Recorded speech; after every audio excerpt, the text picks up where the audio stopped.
అల్లూరు జిల్లాలో వర్షాలు బీభత్సం సృష్టిస్తున్నాయి. విలీన మండలాలు నీట మునగడంతో ప్రజలు తీవ్ర ఇబ్బందులు ఎదుర్కొంటున్నారు.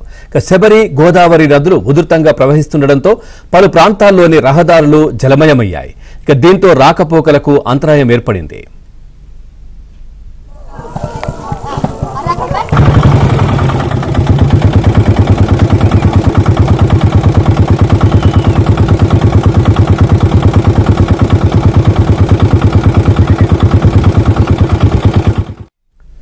భద్రాచలం వద్ద గోదావరి రెండవ ప్రమాద హెచ్చరికకు చేరువలో ఉందని అధికారులు తెలిపారు. ప్రజలను సురక్షిత ప్రాంతాలకు తరలించేందుకు అధికారులు ఏర్పాట్లు చేస్తున్నారు.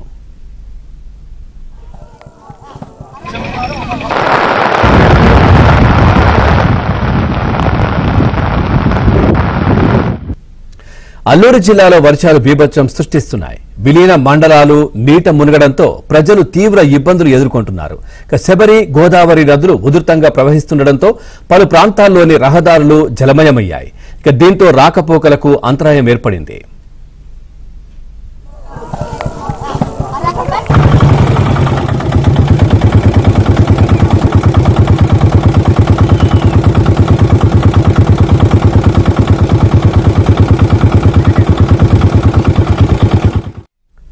భద్రాచలం వద్ద గోదావరి రెండవ ప్రమాద హెచ్చరికకు చేరువలో ఉందని అధికారులు తెలిపారు. ప్రజలను సురక్షిత ప్రాంతాలకు తరలించేందుకు అధికారులు ఏర్పాట్లు చేస్తున్నారు.